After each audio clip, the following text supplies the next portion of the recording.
Rémi Dumort, vous êtes ancien président de la coordination rurale en Dordogne et maintenant président de la Chambre d'agriculture. Vous avez participé à des manifestations depuis plusieurs mois avec des situations, des tracteurs qui sont montés à Paris, qui ont bloqué, et puis certains même au Havre. Et là, aujourd'hui, c'est la FNSEA qui bloque. Et apparemment, ça a changé quelque chose, vous pensez? Ah ben oui, oui, aujourd'hui on déroule le tapis rouge pour Monsieur Rousseau et sa bande. Hein. Comme je dis, c'est pas la bande à Bono, c'est la bande à Rousseau. Mm. Hein. On leur déroule le tapis rouge devant l'Assemblée nationale, on leur laisse mettre 300 tracteurs. Ils les ont trouvés aux portes de Paris. Aucun mérite pour ces agriculteurs qui sont corrompus par le gouvernement. Ces gens-là, on leur déroule un tapis rouge et nous on nous déroule les CRS et les gendarmes mobiles.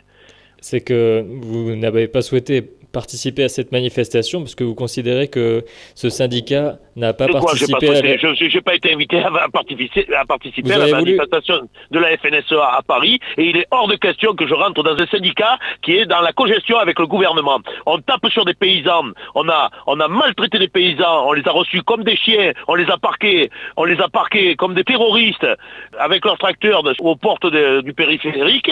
Voilà comment ont été traités les agriculteurs de la coordination rurale, et les autres, on leur déroule le tapis rouge. Monsieur Rousseau est un vendu du système, et c'est le premier qui profitera des bénéfices du Mercosur.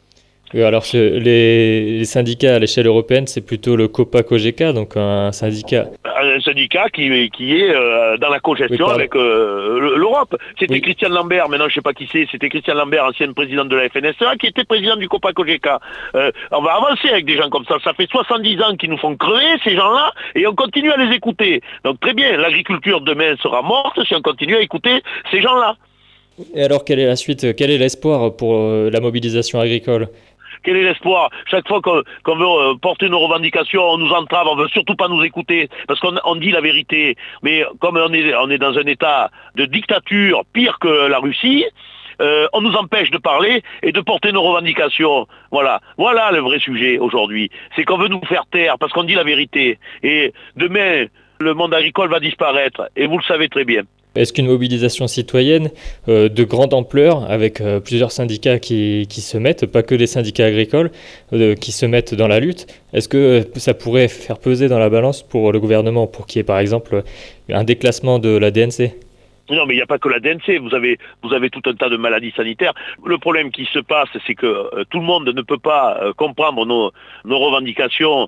Il faut y être en permanence tous les jours pour savoir comment ça se passe dans une exploitation. On peut nous soutenir, mais là, le premier soutien qu'on pourrait avoir de la population, c'est qu'ils achètent français et qu'ils arrêtent d'acheter de la merde qu'on nous importe. Qu'on nous fait rentrer sur le territoire, et ça serait la meilleure façon de contrer ce putain de Mercosur. Et regarder et détourner les emballages pour voir d'où vient la viande, parce que ça peut être un plat cuisiné en France avec de la viande qui vient de l'étranger ou des légumes qui viennent de l'étranger. Mais voilà le vrai sujet aujourd'hui. C'est que les Français, il faut qu'ils achètent et que les grandes surfaces jouent le jeu en mettant que des produits français dans les grandes surfaces. Voilà. Après, tout ce qui est les problèmes, il faut arrêter tous ces contrôles. On paye 36 000 fonctionnaires en France pour emmerder 400 000 paysans. Parce qu'ils nous emmerdent, ces gens-là. Ils nous font crever, ces gens-là. Donc, le pays du contrôle, il faut que ça s'arrête. Il faut que les gens se remettent à produire. Il faut arrêter de vouloir tout contrôler. On est des gens responsables, on sait travailler, et on n'a pas besoin d'avoir un contrôleur qui sert à rien derrière notre cul. Voilà le vrai sujet aujourd'hui aussi. Donc le boycott est la meilleure arme selon vous, mais par contre c'est surtout les abattages des troupeaux là, qui sont faits de façon injuste. Alors, les abattages des troupeaux, c'est une chose, mais il faut foutre dehors tous ces contrôleurs qui servent à rien, à part vider les caisses de l'État.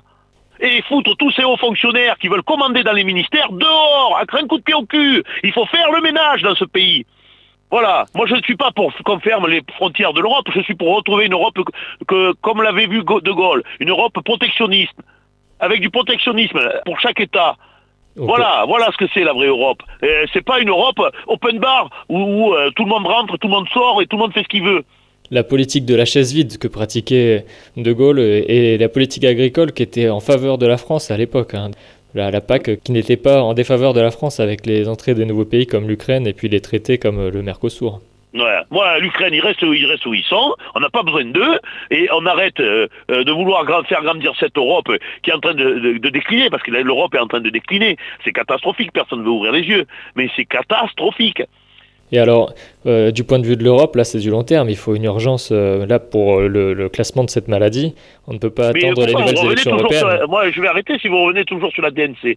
La DNC est une maladie parmi tant d'autres. La DNC, il faut arrêter, c'est sûr, les abattages totaux, comme pour la tuberculose, comme pour la grippe aviaire. Mais le malaise agricole est bien plus profond que la DNC. Oui, alors, donc les échéances, les prochaines élections pour l'Europe, c'est en Ah, 2029 alors quand moi, même. les prochaines élections, j'invite tous les, rien que dans notre pays, déjà, j'invite tous les Français à foutre dehors tous ces corrompus de l'État. Tous ceux qui sont là pour se rincer la gueule, il faut les foutre dehors. Il faut les foutre dehors. Tous ceux qui entravent l'économie française, il faut les foutre dehors. Et C'est plus possible.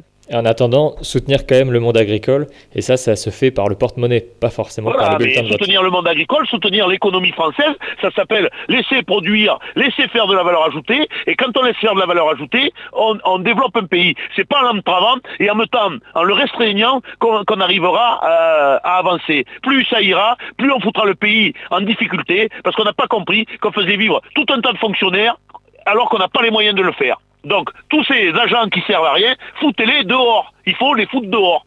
Et je le redis, et je le maintiens, tous les hauts fonctionnaires qu'il y a dans les ministères, dehors. Toutes les agences de contrôle qu'il y a autour des ministères, dehors. Voilà. Et après, peut-être que ça ira mieux quand on remettra les gens au travail. Eh bien, Rémi Dumort, vous êtes en colère. J'espère que ce que vous dites va être fait. Mais j'espère que vous allez le relayer aussi, moi. Ça commence à bien faire d'être censuré de partout. Alors, je ne sais pas où est-ce que vous avez eu de la censure. Alors, vous retrouverez cet enregistrement partout, ici en entier. Périgord, partout, TF1, oui, partout. Vous retrouverez cet enregistrement en entier. Vous avez entendu la colère de l'ancien président de la coordination rurale et du président de la chambre d'agriculture de Dordogne. Et elle est justifiée, cette colère. Ah oui, c'est justifié, oui. Merci. Merci.